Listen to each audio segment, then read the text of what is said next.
それでは IFC のクライアント企業によるプレゼンテーションに移りたいと思います。3名の CEO の方々に各社のインクルーシブビジネスへの取り組みやビジネス成功への道のりでの経験、ノウハウについて発表いただきます。その後、発表者の方々への質問がございましたら、ぜひ皆様お手元の質問カードにご記入ください。3名全員のプレゼンテーションが終わり次第、係の者が開始いたします。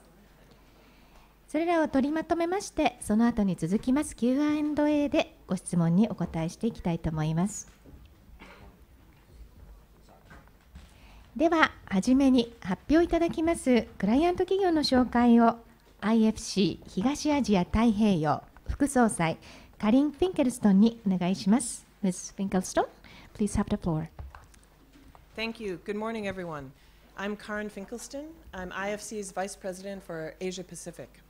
And I have the great honor and pleasure this morning of opening this first session. I think the video was exciting and gives real concrete pictures of what we mean by inclusive business models and really making a market opportunity of helping people at the base of the pyramid. I think what we will do now is hear from some IFC clients who have developed successful models and approaches to working in various countries around the world with clients at the base of the pyramid.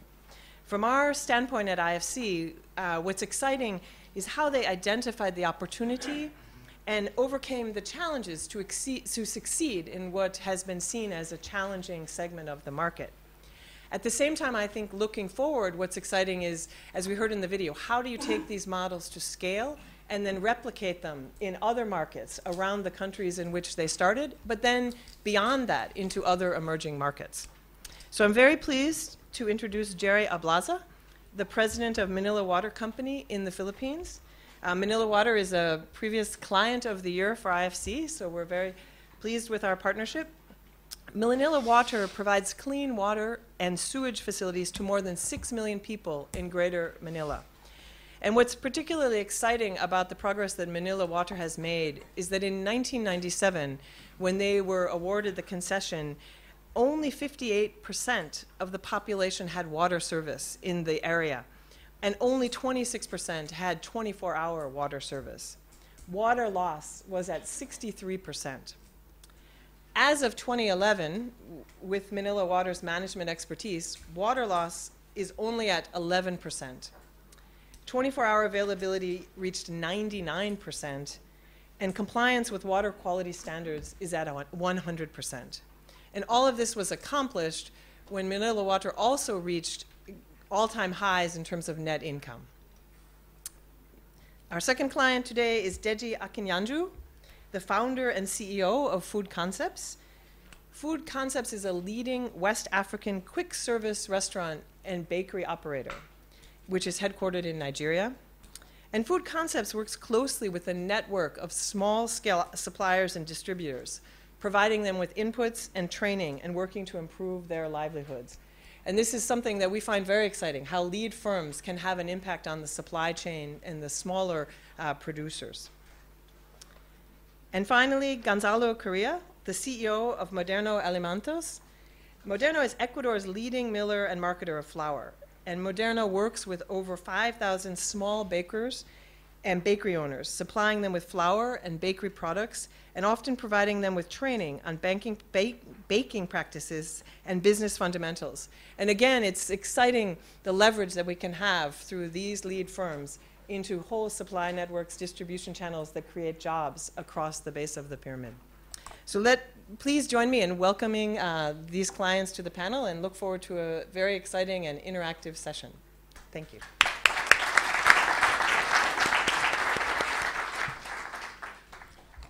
それでは CEO の方々に発表いただきます。最初にマニラウォーター社プレジデント兼 CEO ゲリー・アブラーザ様よりご発表いただきます。Mr. Ablaza, please.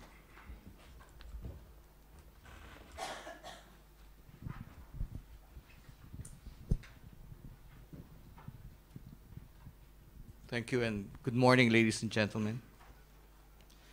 Today I will share with you Manila Water's inclusive business model, which we call Water for the Community, which allowed us to provide for safe, affordable water to our city's poorest communities.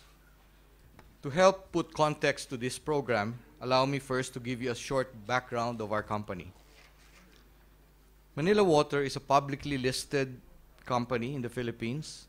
Its principal strategic shareholder is Ayala Corporation, one of the largest and oldest conglomerates in the Philippines. 45% of our equity base is publicly owned by institutions and individuals around the world. 7% is owned by Mitsubishi Corporation, and 5% is owned by the IFC. Our company is only 15 years old. It was born in 1997 out of a move by the Philippine government to privatize the state-owned Metro Manila Water Utility, MWSS, in anticipation of a looming water crisis. In August of that year, the MWSS entered into concession agreements with two concessionaires, Manila Water, our company, for the East Zone, and Maynilad for the West Zone.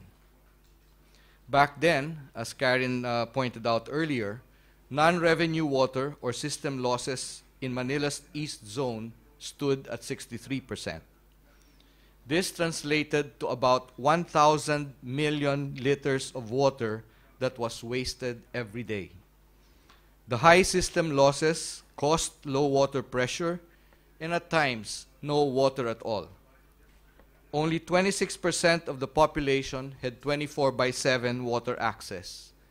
The rest, who were connected to the system, had to get by with water for only several hours a day with poor water quality. Productivity was low and customer service was poor from the government employees who felt disempowered. In sum, we took over an underperforming water utility. Today, 15 years hence, Manila Water serves 6.2 million customers in Manila's East Zone, double the number we first started in 1997. Of the 3.1 million additional customers we have connected, 1.7 million of them come from marginalized communities. 99% of all households connected to our distribution system now enjoy clean water with sufficient pressure 24 hours a day, 7 days a week. We could not have achieved this blanket service coverage if we did not connect everyone in our service area, including those from the most marginalized sectors. To operate the service we envisioned, we adhere to the triple bottom line. First, economic viability. We need to be economically viable because ours is an intergenerational business. We are not here just for one generation, and we build infrastructure to last 70 to 100 years. Such infrastructure cannot be constructed and maintained if we are not economically viable. Second, social responsibility. In the Philippines, there are various socioeconomic classes that we label as A, B, C, D, and E. The lowest two, the DE classes, constitute 90% of our population. If you are a company, especially a utility like us, that cannot provide your service to 90% of the people, then you have no business being in business. It is with this in mind that led us to the conviction that social responsibility in Manila Water must mean inclusion. That is, providing everyone in our universe a market-based access to water services, a fundamental good that every human being deserves.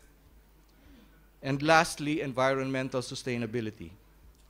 We nurture the environment in a way that ensures that many generations after us can still benefit from our water resources as well as we have done so today. The triple bottom line strategy balances our obligation to our shareholders and the necessity of providing service to even those from the base of the pyramid.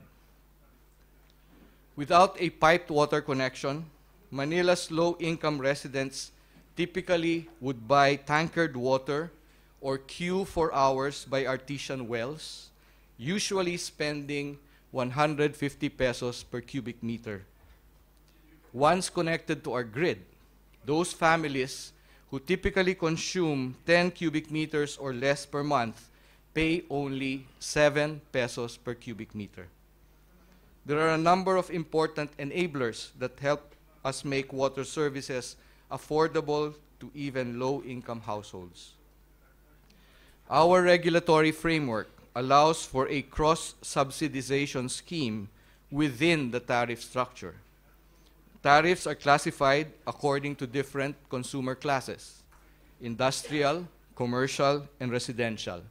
And even within the residential class, there is a further stratification of pricing according to the volume of use.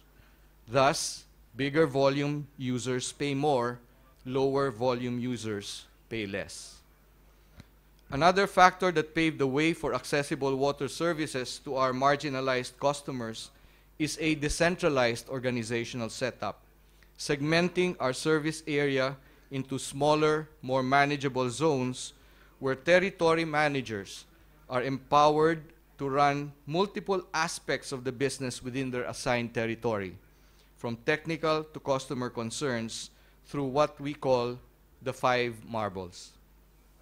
The face-to-face interaction with the community and residents encouraged employees to find innovative solutions while retaining a strong sense of accountability. Here, we learned that part of the struggle of our customers at the base of the pyramid was that they did not have the credentials or the means to qualify for a water service connection. Even if they did, it was not clear they could afford service on a sustainable basis. In close collaboration with the local government and community, the proof of land ownership or leasehold was waived. Through a strategic partnership with IFC's Global Partnership on Output-Based Aid, or GPOBA, marginalized consumers were provided subsidies that allowed them to pay either a one-time connection fee or an installment fee payable up to 36 months. The on-the-ground presence of our territory managers also helped us learn that each area is unique, customizing schemes according to their needs. Community leaders and residents were consulted and involved at key stages of the process, including the design, maintenance, and bill collection, which created community buy-in and ownership over the connections. With water connections established, communities at the base of the pyramid now have access to affordable drinking water from their taps 24/7. Overall health and sanitation significantly improved, and the time residents saved became available for more productive activity. Through this service, employees now find fulfillment in work and are able to discover enhanced levels of esteem, socialization, and even self-actualization. The program also contributed to the improvement of our network efficiencies, thus resulting in the reduction of our system losses from 63% in 1997 to 11% today. The water volume of over 700 million liters per day recovered from the system is equivalent to that of a new water source, saving customers the potential capital expenditure for building a medium-sized dam of about 25 billion pesos. With water being made affordable and through strong community relations, residents are now protectors of the water asset and help reduce system losses. They stop turning a blind eye to illegal activities or tampering and saw themselves as partners of Manila Water. Much to our pleasant surprise, our collection efficiency went from as low as 15% when we took over to 100% today. So what's next for the Water for Community program. We are looking into connecting more marginalized communities as we expand in Manila East Zone's frontier areas. As much as we are responsible for providing water services, Manila Water is also responsible for providing wastewater or used water treatment. We are currently working with the IFC to expand the program to include the provision of wastewater services. Taking it a step further, this program has the potential to be replicated in our subsidiaries in the Philippines and the Asian region. As I close, the Water for Community initiative is a case of how a company like ours can help transform marginalized communities into more productive ones by providing for a basic need, potable, affordable water.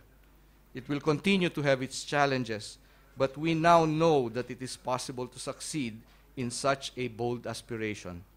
With the collaboration of our people, our regulators, the community and local leaders, and partners like IFC.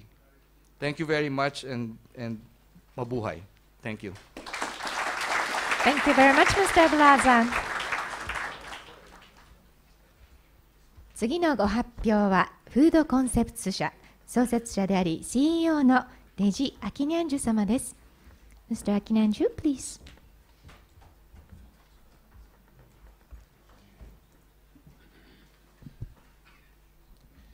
Good morning, ladies and gentlemen. I'm here to present to you the inclusive business and how it works in food concepts. I'll start by giving you a quick overview of our company. Food Concepts was established in 2001. Today, we're a market leader in the QSR space. In fact, when we started at the middle of the pyramid, and we quickly discovered that there was absolutely no supply chain in Nigeria at the time. And over the years, we've had to develop with inclusive businesses in order to meet our supply needs.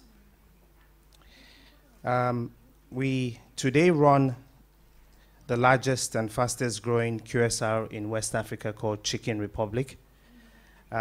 We have worked very closely with various small businesses to meet supplies of our basic needs like vegetables and packaging. When we started, we used to import almost 100% of all our products.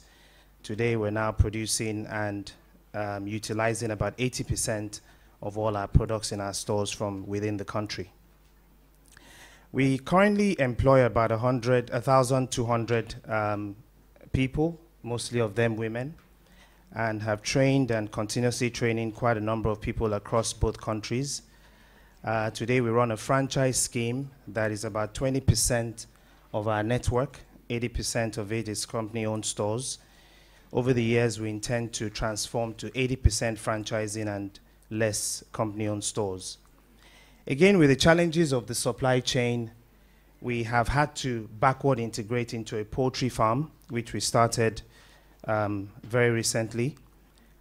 Today, we're producing about 30,000 birds out of our poultry farm per week. We intend to grow that to about 200,000 birds per week. Again, on the poultry farm side, we have discovered that, yes, we've built controlled houses, but we have to include businesses within the environments. We're currently located in a very densely populated small-scale farmer market. So we're working with a lot of outgrower schemes where we provide feed, vaccines, and training to farmers within the region to be able to give us birds in our processing plant. On our bakery side, the next slide, we are the largest producers of bread in Nigeria today in terms of loaves. Over the years, we started with a retail model. Again, discovered that we don't have as many supermarkets in the country, and have had to adopt a wholesale model where we work very closely with a lot of distributors. Again, these are many who are at the bottom of the pyramid. These distributors pick up bread from our stores daily. We operate about 9 plant bakeries across the country. Usually in advanced countries, you have massive plant bakeries that sell bread through supermarkets. Unfortunately, in our region, we have to sell bread through the street, through hawkers and what we call table toppers. And we've worked very successfully by transforming our model to work very closely with retailers at the bottom of the pyramid to sell our bread.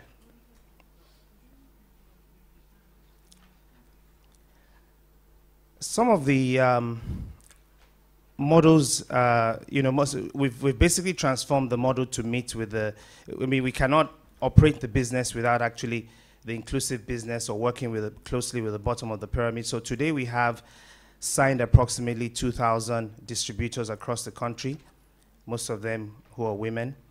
We have developed informal vendors, different routes to the market. Again, to further ensure that we get fresh bread to the deep corners of the market, we recently developed a container concept. It's a lower entry barrier into the market. The next slide. So this container model is again fresh bread. It takes us the bread that we produce daily is a 7-day shelf life bread. We have now developed this container model that goes into villages and small towns where fresh bread can be made and can easily reach the market very quickly. What do we offer our franchisees and distributors? We offer them training, we offer them support, we offer them a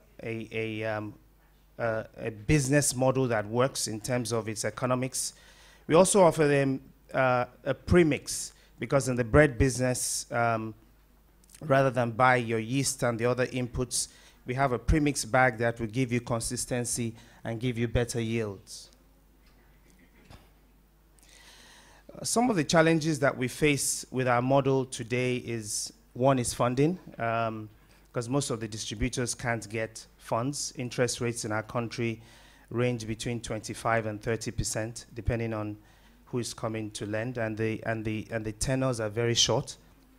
Lack of skills, many of our partners lack the basic business skills. And what we found both on the poultry side and on the bread side is the quality of birds that we get from our outgrower schemes sometimes are quite low. We get sometimes high mortality rates. The infrastructure is quite difficult, poor roads, and hence the reason why we have to develop these models that work very closely and ensure that we can overcome these challenges. Recently, we've been working very closely with IFC in terms of the funding to provide long-term cheap finance to our partners. We've held various forums in the country to help support this initiative. We've developed in-house training programs to assist our partners better develop skills and build capacity over time, and invested in infrastructure to help reduce the impact of operating costs. Various investments are also made in the areas of technology to increase efficiency, especially in the feeding systems, especially in our poultry business. The opportunities that we find with the inclusive business, Nigeria is a very huge country in terms of population. The population density size is about 160 million, of which 70 to 80% are living around the $8 mark and maybe even less.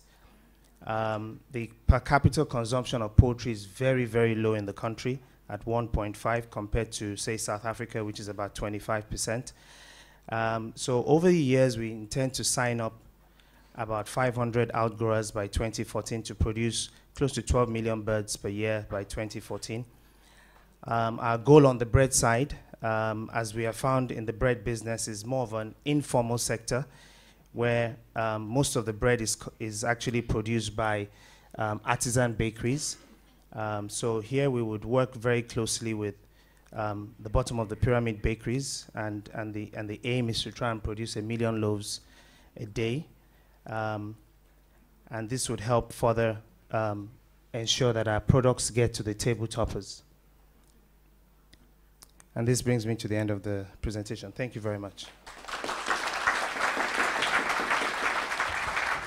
Thank you very much, Mr. Akinyanju. 続きまして、モデルナアリメントス社 CEO ゴンザロ・コレア様にご発表いただきます。Mr. Correa, please. Good morning. First, let me thank you, the IFC, JETRO, and MITI for the invitation.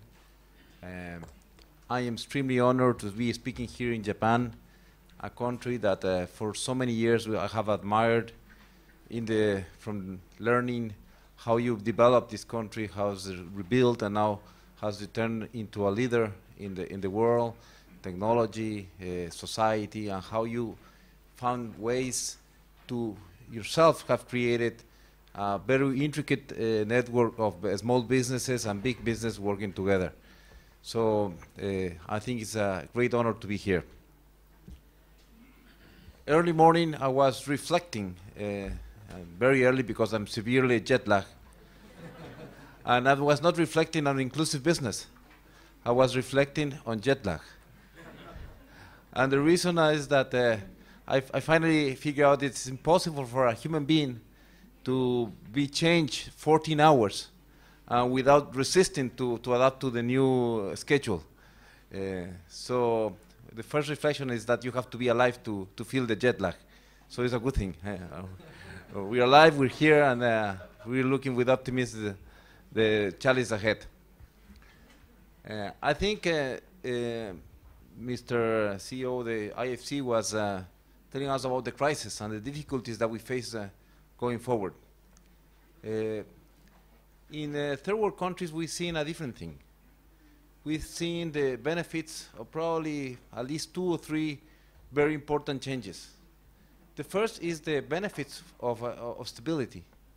Third world countries have seen some few years of continuity and stability in their economic policies.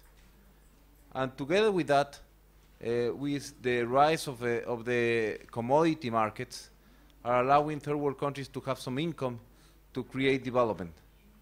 I think that sets the table for a new reality in third world countries, and which is creating this new idea of this BOP turning more like regular consumers.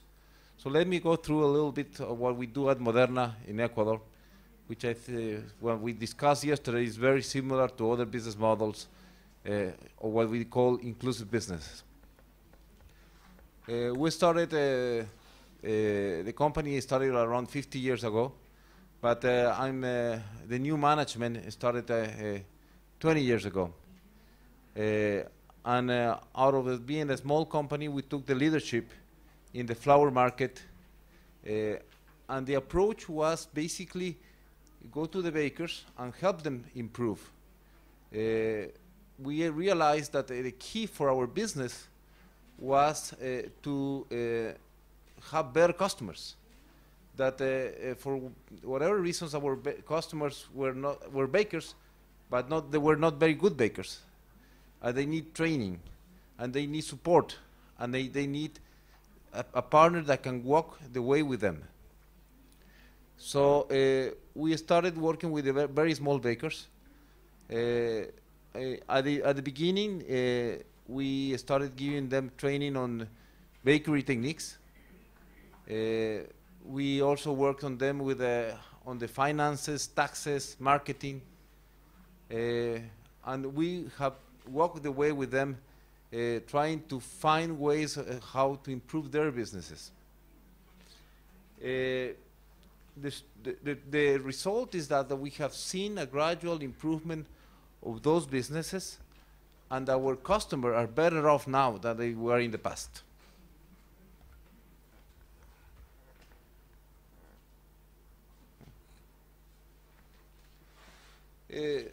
I think very important to understand is how this business work.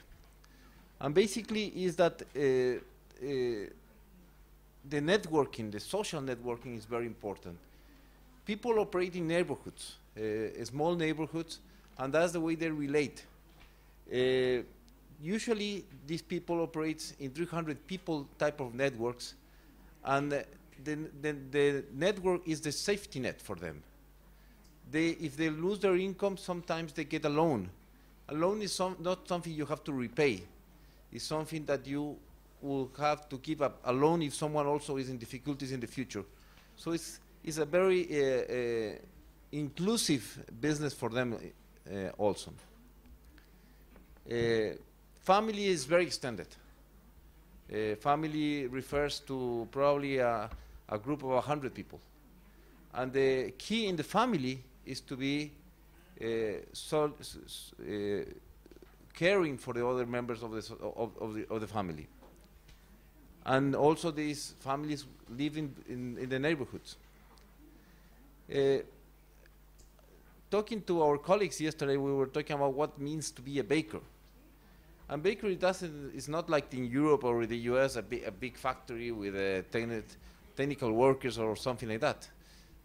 A bakery is probably one of the the simplest way of a person to enter into entrepreneurship and doing a business.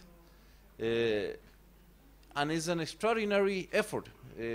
You probably moved to the city, or your fathers moved to the city, and you need to find a job. Since in our country, 50% of the people is self-employed, probably the first possibility is to start selling in a street corner.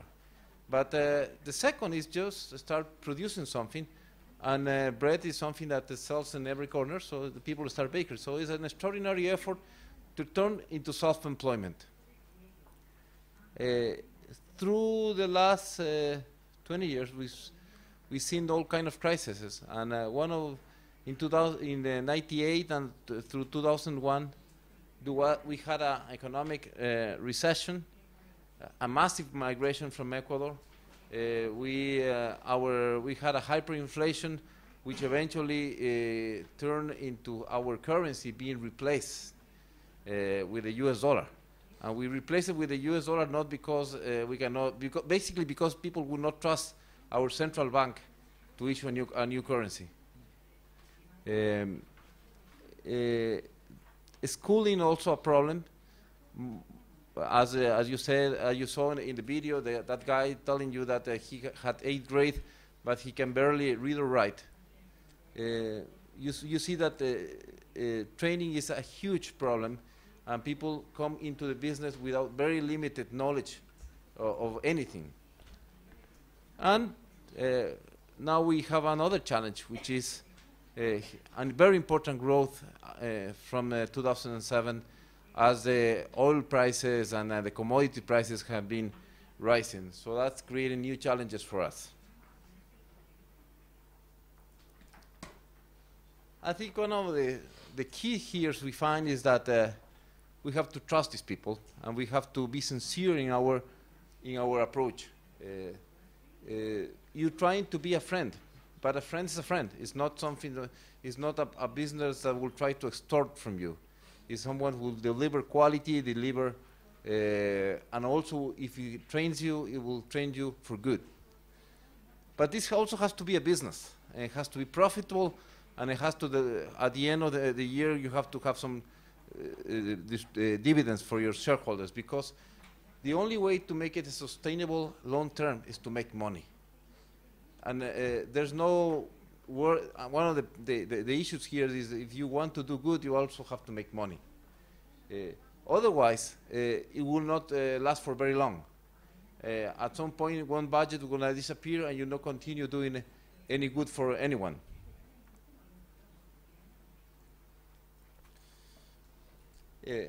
One of the challenges we face now is that, as I said, the economy is doing good, and people are moving rapidly from a survival economy, where you basically trying to make the days meet.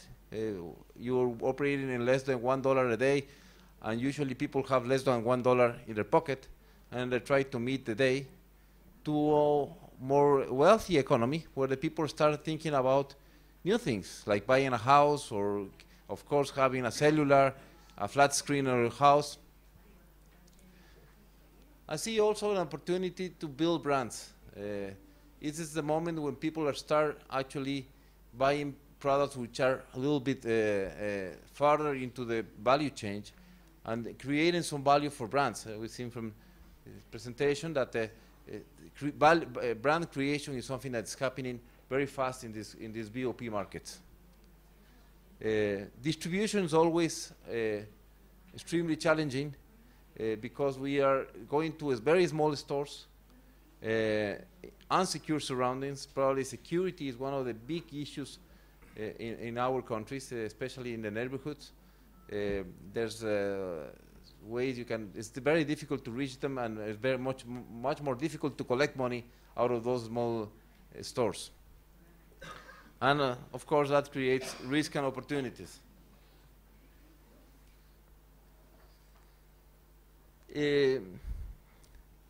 Some of the things that we're going forward, financing is a key.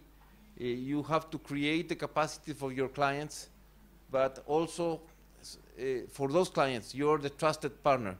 So financing may be something that you have to think to allow them to improve along with the training you're giving them.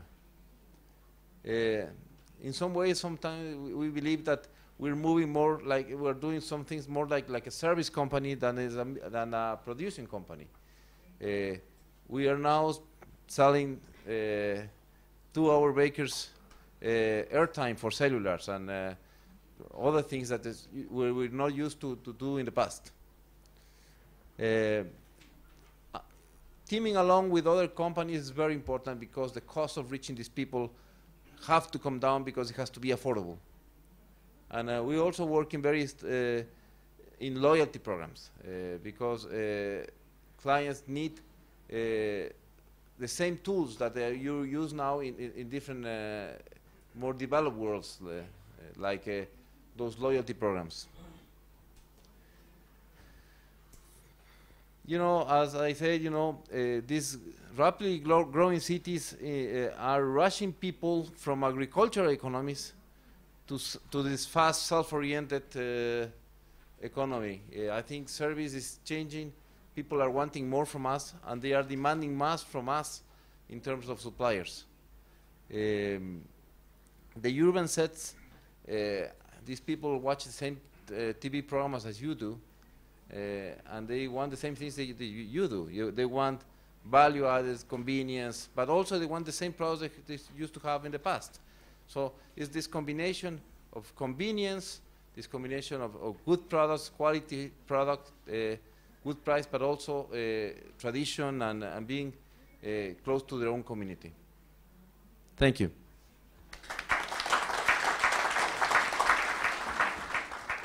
Thank you very much, Mr. Correa. ただいまご発表いただきました CEO の方々にご質問のある方はお手元の質問カードにどなたへの質問かも分かるようご記入ください。それでは今しばらく質問カードをお書きいただく時間とさせていただきます。係の者が会場を回りますのでお渡しください。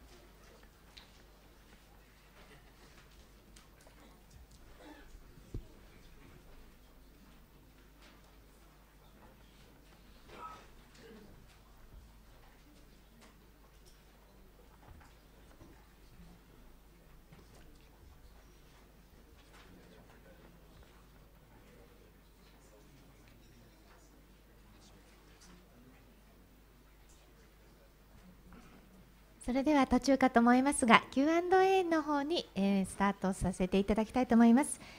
モデレーターは IFC インクルーシブビジネスモデルグループ局長増岡俊也が務めさせていただきます。増岡様お願いいたします。ありがとうございます。ご紹介に上がりました、IFC、増岡でございます。これからお手元のこのカードにご記入いただいた質問をこちらの方で、パネリストの方に聞いていきたいと思います。私の手元にはすでに2つほどいただいておりますので、それをカバーしながら、その間にまたご質問票をいただきましたら、逐次カバーしていきたいと思います。So that what we are doing now is we're soliciting the questions, and I've translated and then ask you questions. Okay.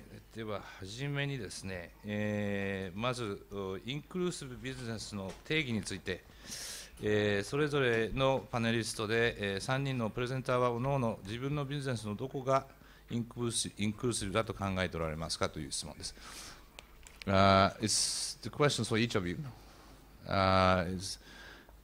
It's about the defining the inclusiveness. So what aspect of your business you think is the inclusive, or addressing the base of the pyramid? We're not take. Well, I think it's Gerry. That your case is very easy. Yes. In our case, as I mentioned earlier, when you look at the demographic profile of the Philippine population, 90% of our people are living in the 4th and 5th strata of society. In fact, out of that 90%, 40% can be considered poor by the normal standards of earning less than $2 a day. So by definition, if we are unable to serve that part of the population, certainly our business would not be inclusive. But I think we've found a way of serving everyone in our business zone. There is no exclusion. In fact, our mission is to be able to serve each and every Filipino in our service area. It is a mission that we will not stop working on until we have connected that last individual. So I think we are fortunate that our business model will not work unless it is inclusive. And I define inclusion as bringing somebody who does not have access to a basic consumer good on a market basis. In other words, for him to be able to economically afford and sustain the patronage of that service. Not because somebody gave him a dole out, but because he can, from out of his pocket, buy the service that he so richly deserves. No? That's from our point of view. Deji? Thank you. From our point of view, from the bread side, it's really the distributors. Like I said earlier on, we can't sell bread, produce bread in huge factories like you have out here.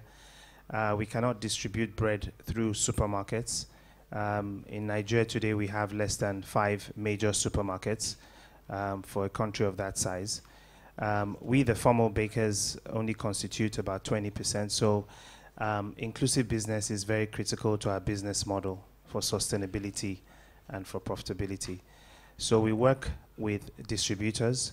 We also work with table toppers and hawkers. These are people who get the products to the bottom of the pyramid. On the QSR side, it's really with regards to our supply chain.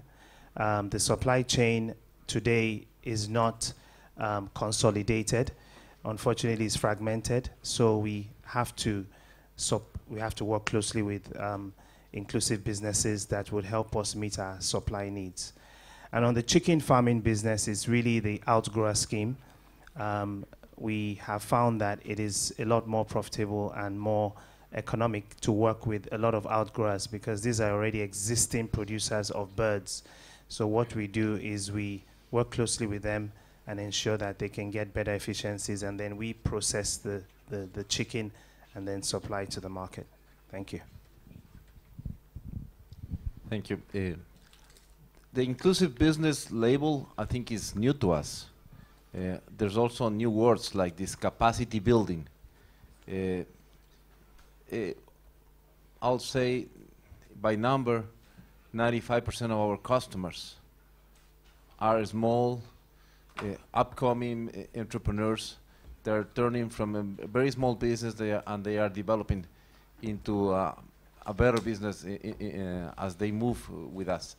So saying that an inclusive business is something that we have learned in the last couple of years, but that's the way we do business. We have been able to build a brand, to build loyalties, to build a position in the market, basically by partnering with very small clients and working with them for the last 15 years. Thank you. So next one is for Manila water, Gerry. There are actually a number of same questions about the people think your practice is the best practice in Asia, and whether then their question is whether this model is replicable or can be adapted to the other countries. これはマニラウォーターのやり方というのを例えば他のアジアの国とか他の国へ持っていってこれはうまく成功するのかどうかという質問です。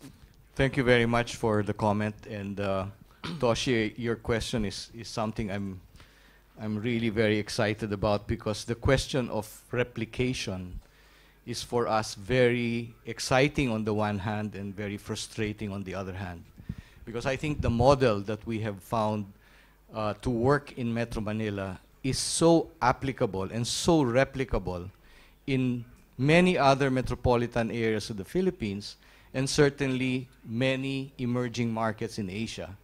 But frustrating because we are still at very early stages of the regulatory maturity in those markets, that we need to continue developing and discussing and advocating for a similar regulatory framework to be established in those markets. And I think this is a great opportunity, in fact, to partner with IFC, Toshi, because I think your level of credibility in most countries of Asia, certainly, is such that you can be partners with us in advocating that regulatory regime.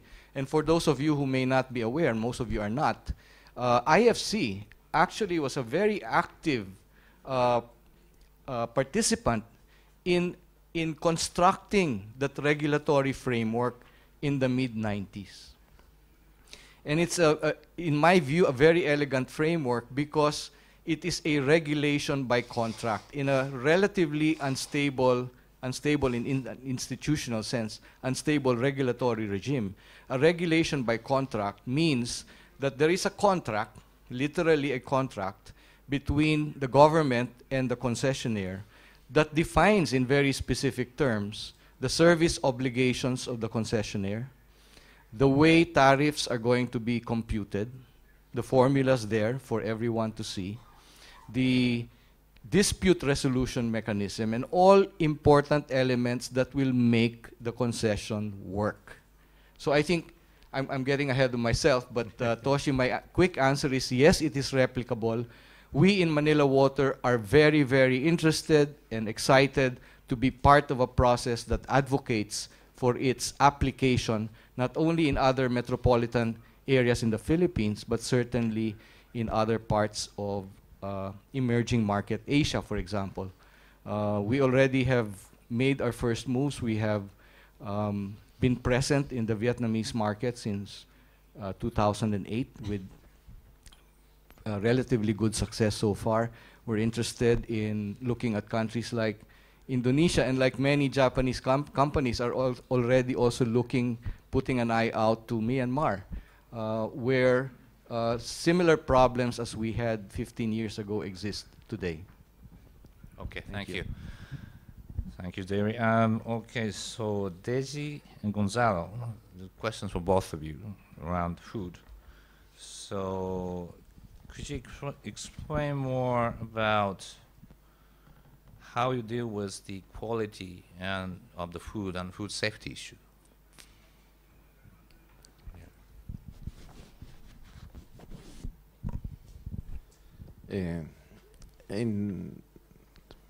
If I understand the food safety issues and yeah, so it's basically what have you established a system where you're making? I think it's a question is, okay, we're talking about inclusiveness and BOP. So how are you dealing with the quality of the foods and safety of the food? First thing, if you become a client to the IFC, then you move to. That's something that happens. We had to comply to local regulations. In general, I'll say Latin America, I don't know if other regions are moving very fast to levels that probably match Europe's, US, I don't know Japan, but at least Europe and the US. But we've been clients to the IFC for the last 3-4 years, and then the knots were tight, and we now probably comply to the highest standards in food safety and everything regarding to environment and safety. On our side, we're ISO certified, and we ensure that the partners that we work with that provide the supply inputs are also certified. In some cases, especially with feed and flour, where we don't have our own flour mills or feed mills, we have our representatives sitting at the plant to ensure that we get the right mix done before the products are actually shipped out to our customers. Great, thank you. Gerry, I think there are a number of questions around the economic side or financial side of the equation, rather than the impact and reach to the people. So there are kind of a couple of questions around, okay, so, you know, in the big city, you know, sort of that cross-subsidizations and stratification of the water tariff works, but how about the rural areas? When you go to the rural areas, would that actually affect really your profitability or the sustainability of the financials? And then the second question, I think, is the kind of opposite side of the coin, which is about, yes, how could you explain a little bit more about how this GPOBA works, the output-based aid? Okay. First, on the economic model for Manila Water, and I have to go back to the concession framework. The concession framework that was agreed to with the government stems out of a principle that the Metro Manila water network and water system needed to be upgraded with significant investments in infrastructure. Given that recognition, the government allowed for a formula that allows the stream of cash flows over the life of the concession to be at NPV 0 at the end of the concession, assuming a market rate of return. Do you follow? NPV is a net present value. Net present value. So you take all of the revenues over the 25 life of the concession, you take all of the capital expenditures and operating expenditures over the same life. The difference of those two is the net present value. That net present value, assuming a discount rate computed on a market basis, and I'll explain the market basis later on, should be NPV, net present value 0, for the life of the concession. In other words, we are supposed to be allowed a return at a market rate. Okay? For as long as that formula is supported and sustained, it ensures that we can spend as prudent and as efficient as necessary to build that network, but at the same time be allowed a reasonable rate of return. The Manila Water, for example, in the last 15 years, has spent in capital expenditures alone almost $1 billion US. At the end of last year, our net cash position, or the difference between the revenue and the expenses up to that point, was still negative 41 billion pesos. So from a cash flow point of view, we have a long way to recover that. But over the life of the concession, we are assured that we will get back that return. Now, the rate of return computed on a market basis is a formula that combines the cost of debt and the cost of equity for the water sector in the Philippines. During the current rebasing period, that rate comes to 9.3% in real terms. Okay? So we are assured in real terms a return of 9.3% during this current 5-year rebasing period. So if that same formula is used in other parts of the Philippines, I don't see why it won't work. But as I said, the principle there is we are building a network for many generations. I think that's a policy decision that the government must take. If we are only building for the present, then the formula would be very different. If we adhere to that formula, will cross-subsidization work in the other metropolitan areas? Yes, because the profile or the mix of industrial and commercial and residential customers is still very similar in those other metropolitan areas. Okay, Gerry. GPOBA. GPOBA. GPOBA, yeah. GPOBA is an output-based program by the IFC World Bank that helps us fund the first connection, water connection, to a very low income or poor household.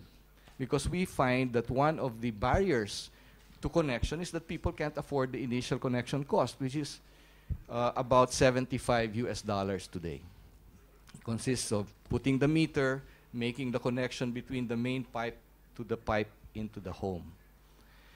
Output-based because the program calls for us connecting X thousand connections of such types of households before we get reimbursed for the cost. The program in total, if I remember correctly, is about $3 million. The GPOBA component is $60 per connection, and the customer pays $15. So the customer ends up paying only 20% of the connection cost. But it's a great help because without that first connection, he doesn't have the cash up front to pay for it. We have already connected, I think, 22,000 households, and expect by the end of this year to bring that up to about 27,000. We are trying to ask the IFC to consider possibly extending this program to wastewater connections. Because, again, there are costs of connecting a household into the sewerage system that they may not be able to afford. I think it's a great program, Toshi. Thank you. Yes. So GPOBA is actually the facility with the money from IFC and also the UK's DFID. And it's used for providing the support when actually the company hits the certain targets to connecting the water or power or other services to the low-income household. すみません、英語でご質問をいただいている部分がかなり多いので、このまま英語で続けさせていただきます。Gerry, actually, I think I have one more question for you in this round, and because it's related. So if you, Deji and Gonzalo, if you could bear with me. It's a concept of paying for water. So this person is asking, okay, so it's not easy to imagine the poor people, paying for water. It's almost like there's a little bit the concept of, okay, so water is a free, resources, and why they're willing to pay. How does that work? It's actually it's close to my heart too. So if you could explain what they are paying for, as opposed to what they are paying to you. Somebody once said, God gave us water for free, but he didn't send the pipes along with it. And that's taking it lightly, but the fact of the matter is that for us to be able to deliver water to the household, we have to take it from a water source, a big dam that the government constructed in 1967, taking it through 5 large aqueducts, traveling 30 kilometers to our treatment plants. And from the treatment plants, we have a system of reservoirs and 37 pumping stations that pump water through 4,200 kilometers of pipes. Okay? That's not cheap.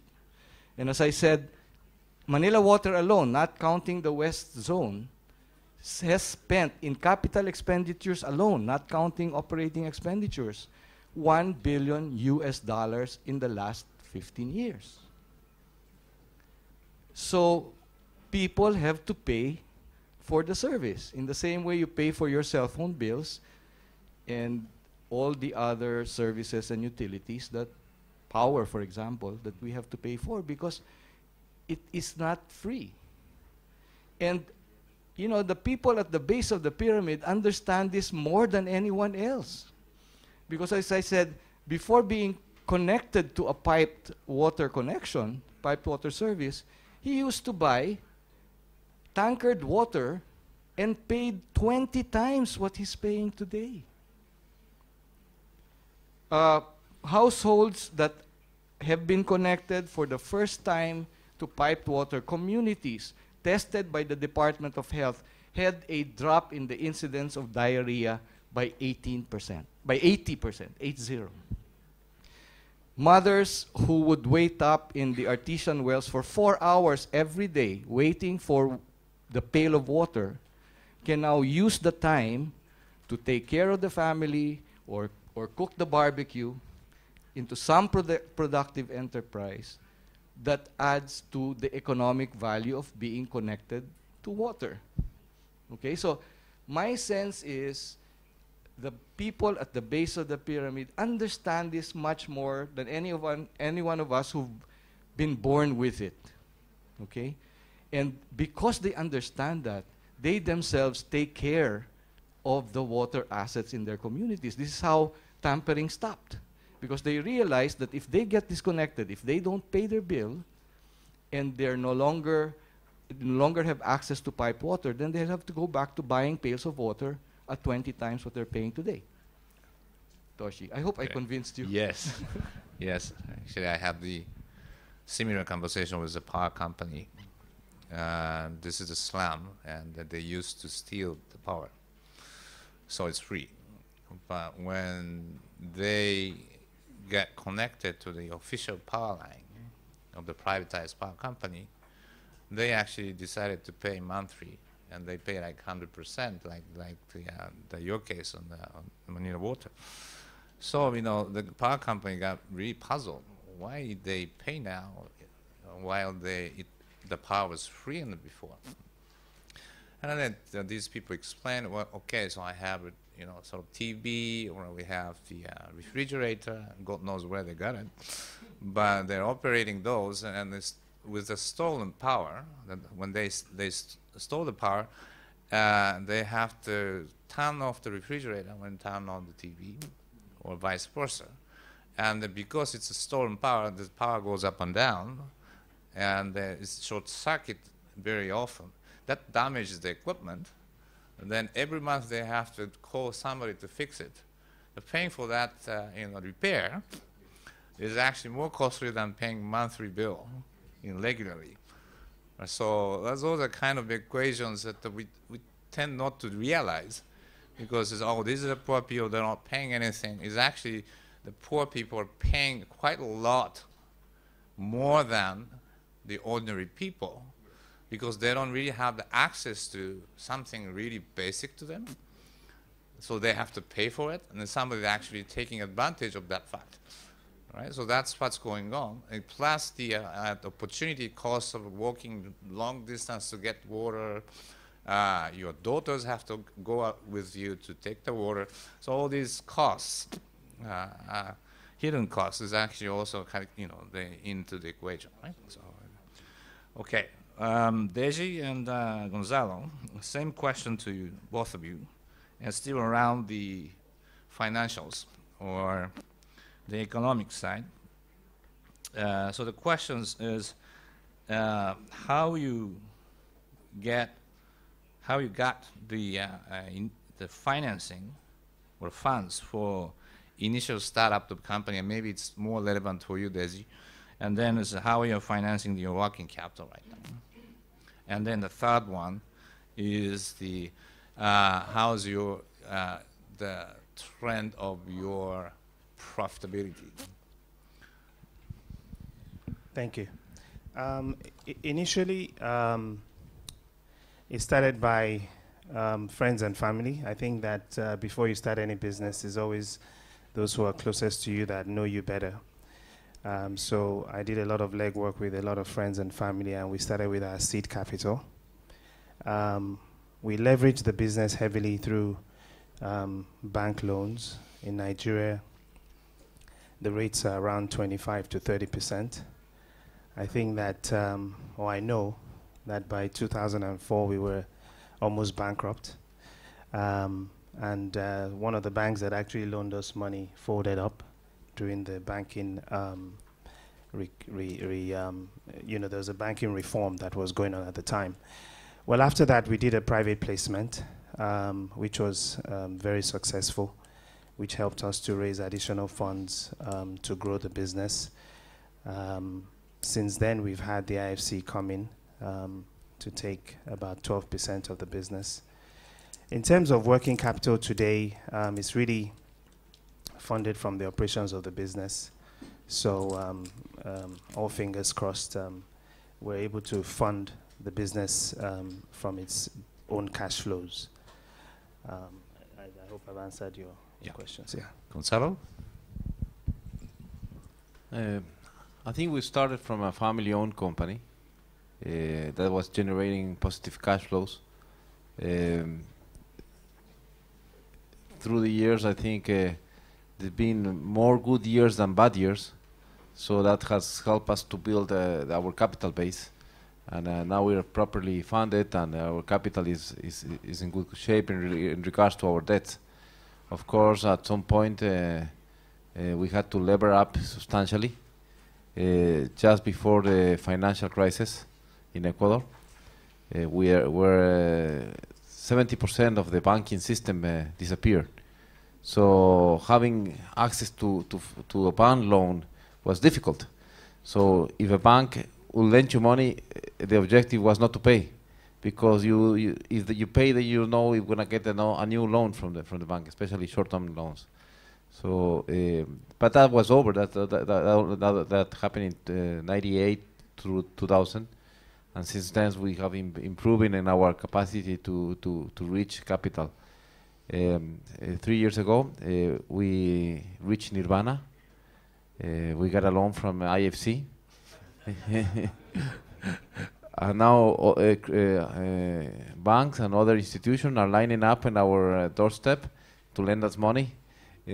So no, actually what happened is that we restructured our balance sheet. We were able to put a substantial debt in the long term, so that it created a very positive current situation between our current assets and current liabilities.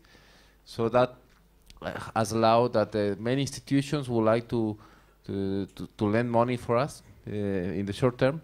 So we have probably 3-4 times credit lines available than the ones we need. So credit is, I mean, I think in general in the country and in Latin America is much more available. Banks are liquid, and different to Europe, Latin American banks are in very good shape, and they have money to lend to solid companies. In regards to profitability, of course, when you grow a business very fast, sometimes not everything works okay, and you approach the abysm, and you're able to pull out and do okay. And now we have so many years that we have been profitable and growing without the risk that we faced in the past. Probably between say 97 through 2003, 2004, we were facing huge difficulties, but then we were able to have a few good years back to back, and that helped us to build up the capital, which is very important in the years that you don't have that good results. A huge challenge that in the companies that we are working in in the food sector now is related to the food prices and the commodities changes. We're seeing within a day changes in the commodity prices that sometimes are higher than our year's end profitability. Within a day, we can see 10% change, and we don't make at the end of the year 10%. So that's a huge challenge for companies in the food sector to manage those new realities that are coming from the agricultural commodities and all this expansion of consumption, fuels in agricultural commodities used to produce fuels, and also, of course, the climate change.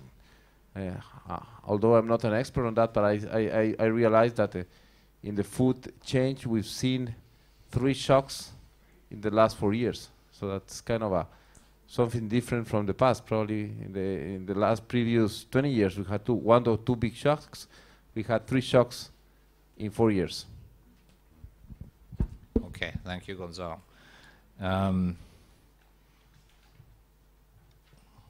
There was actually a question from my friend Scott about around the climate change, but I think you answered that part of the question. Okay, so this is specific to Deji about Nigeria. So I think that the middle class is one of the customer segment for your business. Is the middle class of Nigeria growing? That's one question.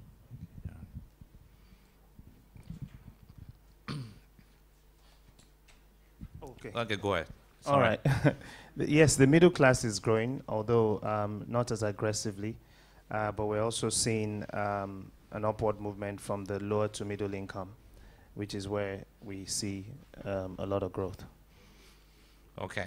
Actually, there are a series of the questions, and this one maybe you can choose whether you answer this question or not. Is the government of Nigeria supportive or disruptive?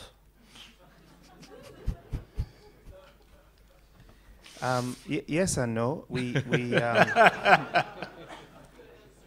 I just hope that there's no one in here, but there's some very strong initiatives that have started recently in the agribusiness space. The Minister of Agriculture is very aggressive on the space. Just to give you an example, we are one of the largest importers and buyers of wheat in the world. We consume about $7 billion of wheat. We're trying now to use cassava. We're one of the biggest producers of cassava in the world. So we're trying to use cassava as a substitute for bread and pastry products. We've done tests in our bakeries, and we've got very good results. So those are some of the initiatives that are happening on the agricultural space. On the government space, it's the usual bottlenecks. On the one hand, we want to drive initiatives. On the other hand, we have regulatory approvals that just put delays in the systems that cause us to have problems. But I would say yes, and a little bit times no, yeah. Well, there are a couple more. Maybe pick one more.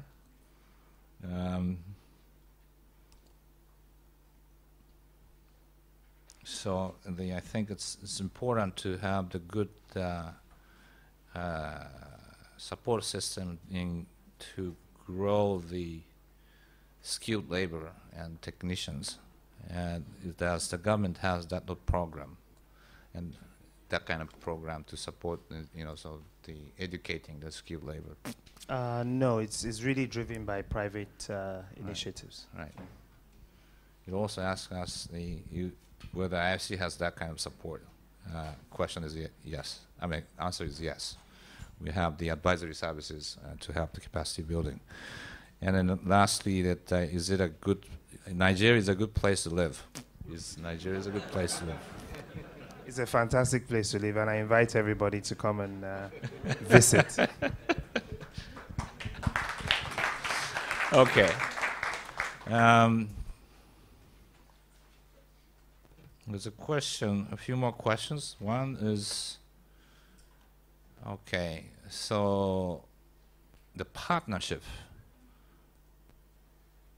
to, there's a question around the NGOs or NPO, non-profit organizations. Do you have a partnership with those entities, or is that what would be the potential roles of the NGO or NPO or civil society? That's the question. This is actually for all of you. So anyone who wants to pick it up. Are there many representatives of NGOs here in this room? I have a problem with an organization that it doesn't have a measurable objective, and they have problem with scale. In general, I don't believe much in the model when they enter into the private business, as they don't have the scale and depend on donations. Personally, just as a trial, we have a couple of times tried to join NGOs. They always want more money. They always are not accounting for results, and at the end the scale is very limited. They are usually, sometimes their results is measured in seminars. They say the result of a program is they deliver a seminar. Did you produce any change? No, I don't know. So thankfully we are a private business. I think we can do good by making money also, and I think that's a scalable and a way to go around changing a space for business and allowing people to grow. Jerry, you may have a slightly different perspective. And no, I have a very similar perspective, actually. Our belief in Manila Water is that we should be interacting and dialoguing with our stakeholders directly. We do not need any intermediaries. And my sense of most NGOs is typically their function is to represent you either with government or with the customer, some segment of that customer base. But we would rather talk to our customers directly. As I said, we have 300 to 400 territory managers who are responsible to 3,000 to 5,000 water connections immersed in the community itself, so that we can understand their problems and issues firsthand. Same thing with the government. We would rather dialogue with our cabinet ministers and our House of Representatives and multilateral institutions like IFC, World Bank, and ADB. So I really don't see very much the need to have to work with NGOs. Then there are a few, not all, NGOs in the Philippines who also actually believe that water should be free. So that's totally antithetical to my own beliefs, Toshi. Deji, if you have a different view, you can speak. No. I think my views are similar. I think that we did work with a few, and I was just saying to Eriko yesterday that this particular NGO that we worked with, we provided all the information, and they later turned around and charged me for it, so I left the information with them. But I like the initiative that Ecom is using, and we are going to look at that strongly, because we directly train our people, and it's best to hold your own destiny. So we would look at something like that, where we would have to devise a training program that is separate from the organization, but driven from the top, from the organization, to really affect the people that would work with us in the future. All right. Yeah. So the ECOM scheme that Deji was mentioning is actually it was a coffee trader company who works with the smallholder farmers, the poor farmers, and they actually have a partnership with a non-profit organizations called Rainforest Alliance, who actually provide the training to the farmers for a certification for a sustainable coffee growing. So there are a number of cases where IFC clients actually partner with the non-profit organization or NGOs. Now, I think it's going to be a last question, and this is to all of you. So looking to the future, going forward, and then you are in Japan. So what would you expect from the Japanese company if you have the chance to engage with them in terms of business? You can go ahead. I think on our side, Japan is known for probably one of the countries that has the cheapest funding. So on our side would be the technology in the areas that are specific to what we do, and also access to cheaper and long-term funding would be the two areas that I think are quite useful. I think there's a lot of development in our sector, in the food sector here in Japan, if we can actually exchange ideas. Some of the things they're doing here are very interesting. So probably have an exchange of ideas and how we can better use our distribution arm, our market capabilities in the country, and even probably expanding to other countries.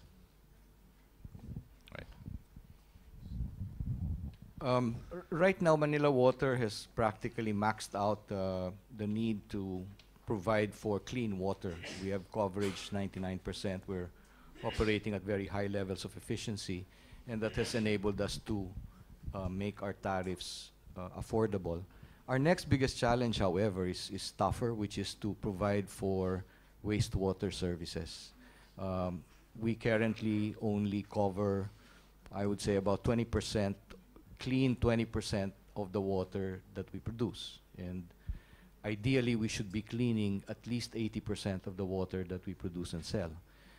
Unfortunately, the treatment of wastewater is 3 times more expensive in terms of capital and operating expenditures. And so we have one very big ambition in the company, and I'm not sure we could achieve it as of yet, and which is to develop and construct cost-neutral wastewater treatment plants. Cost neutrality either arising out of process efficiencies and or revenues from power generation as a sub-activity in that wastewater plant treatment. So this afternoon, I think we will be meeting with a few Japanese companies or entities that may be able to give us some insights on how to do this. I think there are technologies developed here in Japan that may be able to help us move towards that aspiration. Okay, so I think I've covered most, if not all, of the questions, and except one is around the question on education. But I think it's actually maybe this is the question around education from someone who's working on the education sector. So Leonidas, could you raise your hands? There is a company, an IFC clients company, which is actually in the education sector from Colombia, Uniminuto, and he's there. And then maybe it's like coffee break or lunchtime, maybe that person can actually contact him and then have a little bit of the conversation. So I think we have covered all of them, and thank you so much for all of you. Thank you so much. どうもありがとうございました。Thank you very much. ここで15分間のネットワーキングコーヒーブレイクとさせていただきます。お部屋にコーヒーをご用意しております。どうぞご利用ください。この後すぐにお帰りになります方は必ずアンケート用紙をご記入の上、係の者にお渡しくださいますようご協力お願いいたします。また会場の外に